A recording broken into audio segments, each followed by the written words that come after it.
千万不要轻忽小感冒，如果延误就医，有可能会演变成严重的肺脓疡。来看一名68岁患有高血压的病患，因为感冒到诊所来就医，2个礼拜以来有咳嗽还有发烧的症状，以为是一般的呼吸道感染，所以呢，先在诊所来就医，以药物的方法来治疗，但是情况却越来越严重了，才转到了大医院来就诊。后来医师检验后发现，这位患者的肺部竟然有14公分大的肺脓疡。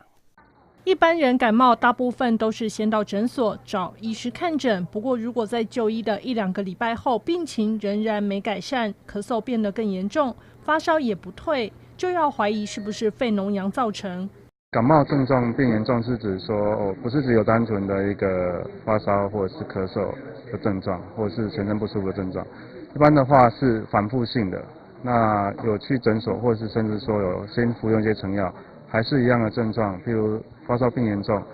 甚至咳嗽变严重，那建议还是要到医院来做检查。肺脓疡是一种肺实质化脓性的细菌感染，大部分出现在中风、常卧病床、酗酒、牙周病等病患身上。有高血压、糖尿病的患者，又比较容易造成肺部感染，出现发烧、胸口痛、咳嗽，严重者甚至会咳出血。在临床上它跟呼吸道感染其实很难去做很大的区分，但是如果说它有一些并发症，像说会胸痛，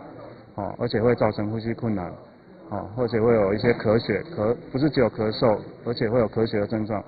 像这个就要很小心，是一个潜在可能肺脓疡一个病况的。医师表示，严重肺脓疡容易出现并发症，民众如果有呼吸道感染症状，而且持续一段时间，或症状加剧时，应及早到医院进一步检查，千万别自行服药延误病情，让小病拖成大病。人间卫视台北、台南综合报道。